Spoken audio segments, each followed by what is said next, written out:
Bienvenidos y bienvenidas a nuestro canal de YouTube. Vamos a entrevistar a una persona que ya hemos entrevistado en otra ocasión, a Pablo Álvarez. Muchísimas gracias por estar con nosotros, Pablo. Muchas gracias por la invitación.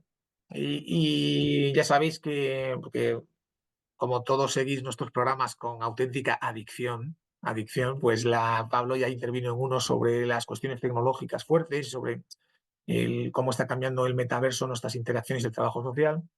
Y ahora, pues en esta segunda entrevista que le vamos a hacer, siempre con el mando en la maquinaria, Chaime Marco Servos, nuestro líder zaragozano. Hola, Chaime. Hola, jefe. Bueno, más que jefe, bueno, en fin, subordinado, ¿no? Subordinado virtual. Pues queríamos hacerle preguntas a Pablo porque Pablo tiene un doble, como todos nosotros, como Chaime, como yo y como en general los docentes, tenemos todos un doble perfil. El perfil de profesional institucional que provee conocimientos y comparte investigaciones en una universidad, y después investigador con preocupaciones en ámbitos más amplios que el de su trabajo.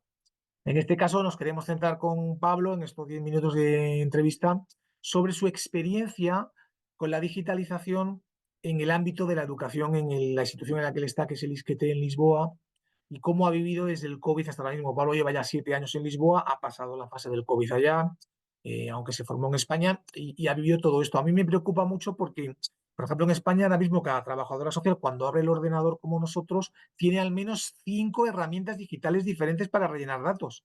O sea, estamos hablando de la digitalización, pero en general en muchas ocasiones lo que tenemos es una jerarquización, burocratización y mayor dificultad de transferencia para conseguir datos robustos.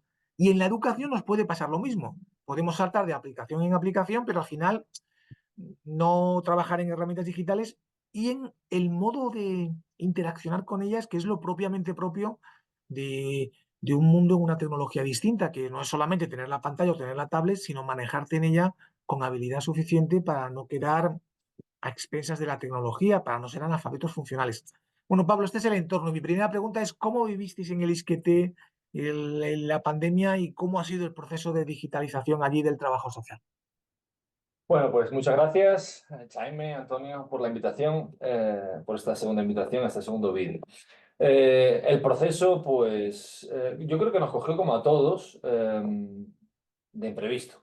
Y las medidas de quedarnos encerrados y de pues, las medidas que conocemos del COVID, que llegaron a todos los países, pues nos cogieron un poco de imprevisto. Es cierto que como en España, eh, eh, lo que iba pasando en España, después pasó en Portugal, tuvimos unas semanas o meses siempre para prepararnos.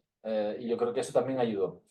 ¿Cómo lo hemos vivido en la universidad? Pues se ha ido actuando conforme las recomendaciones que se nos han dado a niveles jerárquicos superiores sobre cerrar, no cerrar, la posibilidad de hacer clases de forma virtual, después pasamos a las semipresenciales.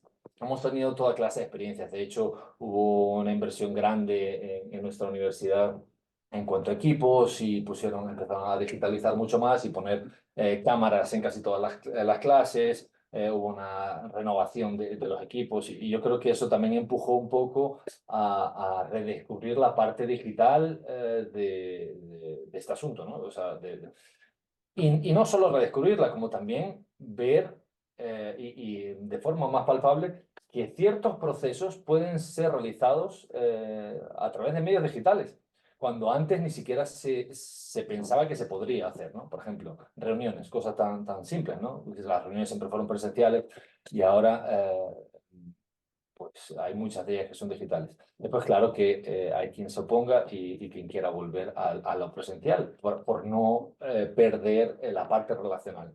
Pero yo creo que nos cogió como a todos y la adaptación fue eh, paulatina. Hubo un momento muy disruptivo en el que tuvimos que quedarnos en casa y entonces rápidamente compraron licencias de Zoom y de tal para poder tener las clases y tal.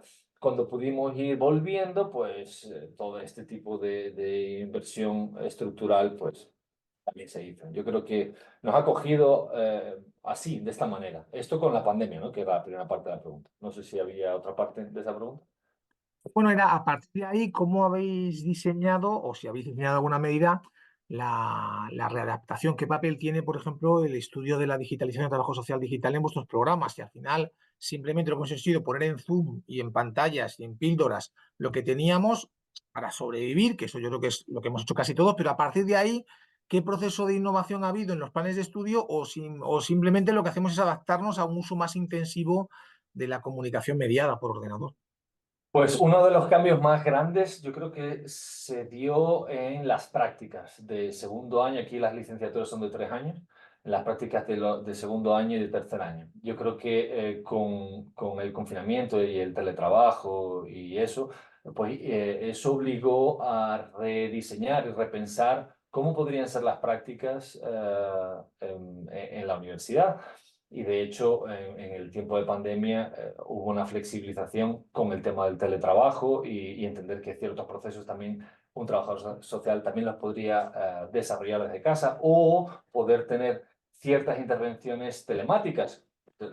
Hemos visto estudios en los que vosotros también habéis participado, también Joaquín Castillo y tal, sobre intervenciones telemáticas y eso. Pues al final también eso se llevó al terreno de las prácticas. Y después, en cuanto a los planos de estudio, pues se han ido incorporando en algunas asignaturas contenidos sobre la digitalización o los derechos humanos digitales. Por ejemplo, tenemos una asignatura en el máster, aquí tenemos los 3 ciclos de estudio, licenciatura, máster y doctorado específicos en trabajo social. Y en el máster o en la asignatura de derechos humanos se incorporó un capítulo específico sobre ello. Se han ido incorporando elementos, no asignaturas específicas, concretas como tal, pero sí elementos, por ejemplo, en cuanto a la intervención, en las asignaturas más dirigidas hacia la intervención, incorporar herramientas digitales, nociones sobre herramientas digitales. Poco a poco se ha ido incorporando, ¿no? Pero no como un elemento constitutivo específico, como una asignatura específica, Y en el ámbito, o sea, que más bien que lo habéis incorporado como una competencia transversal, digamos. sería más o menos, ¿no? Bien, y en el ámbito que tú conoces profesional allá, tenemos el mismo problema que en otros lugares, como en España, ¿no? Que ahora mismo tenemos un problema y es que cada persona tiene que trabajar con 4 o 5 aplicaciones diferentes, muchas de ellas, a veces pienso que sería un negocio generar un programa de inteligencia artificial que pudiera fusionar todos los datos de todas las aplicaciones con eficacia, ¿no? Y después tenemos el problema de la brecha digital, entendida como brecha de uso en estudiantes, en personas mayores y casi en los de nuestra edad en cuanto nos descuidemos, ¿no? En esas dos dimensiones, en el ámbito de la profesión allí, existe también este diagnóstico. Las trabajadoras sociales, cuando van de prácticas, no tienen datos robustos porque tienen dificultad para gestionar los datos. Eso impide a su vez que tú puedas pues producir y trabajar con la inteligencia artificial sobre esos datos porque no son robustos. Y en segundo lugar, la otra pregunta que te quería hacer era sobre si realmente hay esa brecha digital de acceso y de uso, cómo se redefine y cómo se está aplicando. Sí, sí. Lo que comentas es muy similar aquí en Portugal. Eh, Hay una brecha y yo no la llamaría brecha digital, yo la llamaría una brecha de habilidad o de competencia, porque en el fondo el acceso a la tecnología está ahí. El problema es, lo que yo veo como problemático es la habilidad o la capacidad de la persona en poder usar esa herramienta o esas herramientas. Así que no veo tanto esa brecha digital como tal, sino una brecha en habilidad o en competencia. Y existe, de hecho, puedo poner el caso de la universidad. Hablabas de las plataformas, cuántas plataformas tenemos que poner las cosas y los sistemas no están interconectados. Aquí se ha hecho un esfuerzo muy grande con un sistema en concreto para poder aglutinar casi todas las informaciones en un solo sistema. Se sobrecargó y al final han tenido que crear varias plataformas y claro, eso siempre genera problemas. Eso en la universidad. Pasa lo mismo en los locales de trabajo y los profesionales se quejan justamente de no solo de las plataformas, como del hecho de tener que poner los datos en las plataformas y el tiempo que eso conlleva. Nada que no suena nuevo, porque vosotros sabéis que eso también pasa en España, en los servicios sociales siempre se quejan de eso.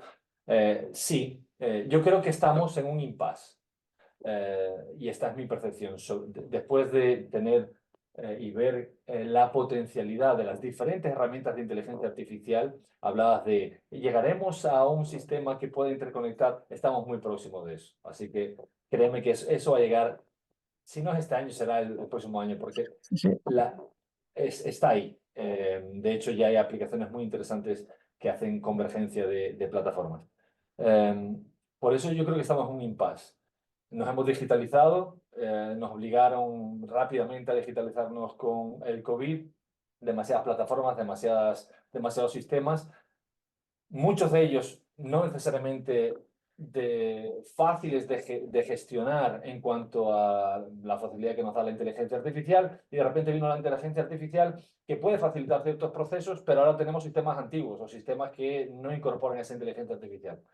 Yo creo que estamos en un impasse y llegaremos muy brevemente, yo creo, con alguna voluntad política y de dinero, ciertamente, llegaremos a eso, a poder converger, a poder traer los sistemas, no solo, y también automatizar. Es una de las cosas que yo defiendo en el capítulo del libro de tu magnífico handbook de Routledge Digital Social Work. Es una de las cosas que yo digo, ya existe la tecnología de los trabajadores digitales de IBM hace años. O sea, es verdad que hay que pagar por ello, pero llegaremos a versiones probablemente que los estados paguen. Es altamente probable que ciertos procesos se automaticen y se digitalicen para evitar esta sobrecarga, ¿no? De todos nos quejamos, tenemos que meter datos, tenemos que hacer... Yo creo que eso llegará. ¿Cómo se dice? Más breve que tarde, no sé cómo se dice en español. Más pronto que tarde. Más Oye, pronto que y te tarde. digo Pero, una cosa, Jaime, si puedes, porque tengo escucha, aquí inhabilitada la función de compartir, ¿puedes proyectar la carátula del handbook para que Claro. eso, vean no, aquí? no, escucha, eso lo pondré luego cuando toque y lo haré en la edición del Vale, vídeo, bueno, pues pero fenomenal. Pues hay una parte que quería decirle a Pablo, que es que, mira, no estoy seguro, no estoy seguro. Tú ¿De eres qué, un Jaime? optimista digital que cree en la tierra prometida y lo más probable es que a lo mejor sea así. Crees en el paraíso digital y llegaremos a alcanzar la convergencia de sistemas, pero para eso se tiene que producir algo parecido a lo que en el siglo XIX se ponen de acuerdo para pensar en el reloj. Y hasta el siglo XIX cada sitio tenía la hora de Dios. Y la hora de Dios es la hora que marca el sol. Hubo un momento que decidieron que era Greenwich, es el sitio donde tomamos el horario de referencia. Eso tuvo que ver con la llegada del tren, la puesta en marcha de sistemas que permitan la interoperabilidad. Pero ahora, ¿qué pasa? Que eso no es nada fácil. En las comunidades autónomas en España, lo que estás observando es que cada una gestiona su sistema a su manera y que, y que los procesos no pueden comunicarse entre sí. Tiene que haber una decisión de política muy potente que no la va a haber, y luego va a haber otra parte que tiene que haber, es que hay empresas que van a ganar y otras que van a perder. Entonces es una batalla donde no es nada fácil que alguien se dé a torcer. Nosotros ahora estamos utilizando un sistema para grabar la conversación que no es el que usamos al principio, pues porque algunas compañías, bueno, en concreto Google en nuestra universidad regaló caramelos gratuitos, toma todo lo que necesitéis, espacio, venga, sí, todo, megas, venga, sí, gigas, va, horas, venga, todo lo que necesitéis. Y pasó la pandemia, pasó unos meses y dice, bueno, esto hay que pagar. No sé si sabes, es lo mismo que los narcotraficantes en su momento, ¿no? Primero te, te- te- te doy lo bonito que va a ser esto, que bien va a ser, cuando ya te gusta determinada sustancia o determinada práctica, dicen, bueno, esto hay que pagarlo. Entonces, ojo, porque la posibilidad de ser parte del rebaño digital o de que los cachivaches tecnológicos nos terminen convirtiendo en el producto que se comercializa y no en los que usan el producto, ya lo hemos vivido. Cuando estas cosas son gratis, Tú nosotros eres el somos la producto, mercancía, que ese por es el supuesto. clásico, ¿no? Entonces aquí hay que introducir una cierta vigilancia crítica desde un trabajo social digital crítico que viene a decir, vamos a tener que construir esto, esta es la senda, pero ojo que nos están metiendo bolas, ¿eh? Nos meten bolas yo, y nos meten productos unos frente a otros. Entonces hay que dar una Jaime, vuelta. ¿por yo qué creo crees que que yo... solo quiero decir una cosita. ¿Por qué creo que yo soy optimista en esto? Solo por una sencilla razón. Estoy totalmente de acuerdo con los argumentos que propones. Solo hay una razón, que es, hay cada vez más movimientos más grandes de gente que trabaja aplicaciones de inteligencia artificial de open source.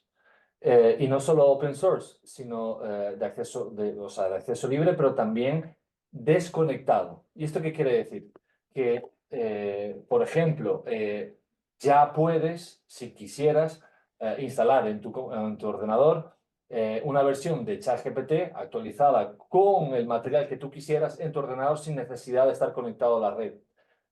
Esto quiere decir que es de acceso libre y cerrado a que llegue un día y digan, oye, pues no, tienes que pagar No va y a se acabó. funcionar. Pablo, que no. Que ChatGPT, el bueno, cuesta 20 euros al mes en este Lo momento. sé, lo Y sé. hay lista de espera para poder entrar entre los usuarios que pagan.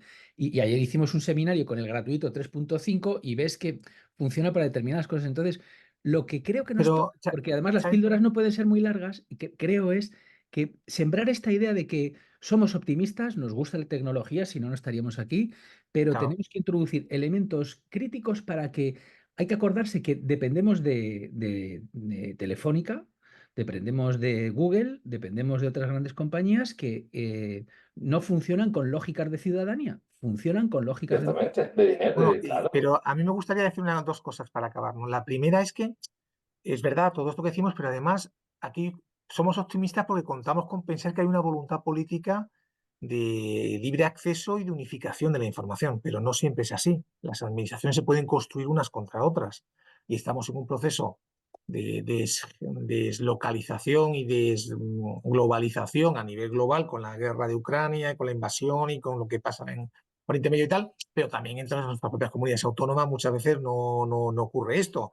Tenemos el sistema de trasplantes que funciona fenomenal y sin embargo tenemos otros sistemas de servicios sociales que están incomunicados. O sea que, por un lado, la suposición de que todo va a funcionar es porque detrás pensamos que hay una voluntad que las administraciones pueden construirse.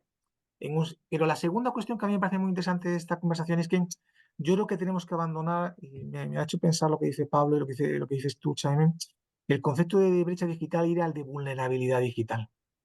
Porque no es un problema de acceso o de tecnología, no es que somos vulnerables digitalmente, tengas conocimientos o no, por la edad, por las circunstancias. Entonces, ahí ya el concepto de vulnerabilidad digital nos aleja del tema, toma más instrumentos para la brecha digital, toma, aprende esto para saberlo usar. No, es que hay una vulnerabilidad digital en las personas mayores que no entienden lo que les están diciendo, en nosotros mismos que quedamos obsoletos de renovación en renovación, en relación a los virus y la inseguridad y los timos en Internet. O sea, tenemos ahí un concepto de vulnerabilidad digital en el cual el trabajador o la trabajadora social tiene un papel que jugar. Y a mí el concepto de brecha siempre es como, bueno, pues vamos a poner un puente. Pero en el concepto de vulnerabilidad te lleva a las dinámicas fuertes de inclusión y exclusión que son que nos acompañan a lo largo de la vida y que nos hacen pensar en nuevos programas que podemos grabar y discutir sobre eso entre los tres. Pero por hoy, la verdad es que muchísimas gracias, Pablo, por hacernos pensar. Muchísimas gracias, Chaime, por tus observaciones. Y bueno, a todos los que estáis en el canal, recordad que estamos aquí sobre todo para vosotros, para que pensemos entre todos y hagamos un mundo mejor. Muchas gracias. Gracias a vosotros. Adiós.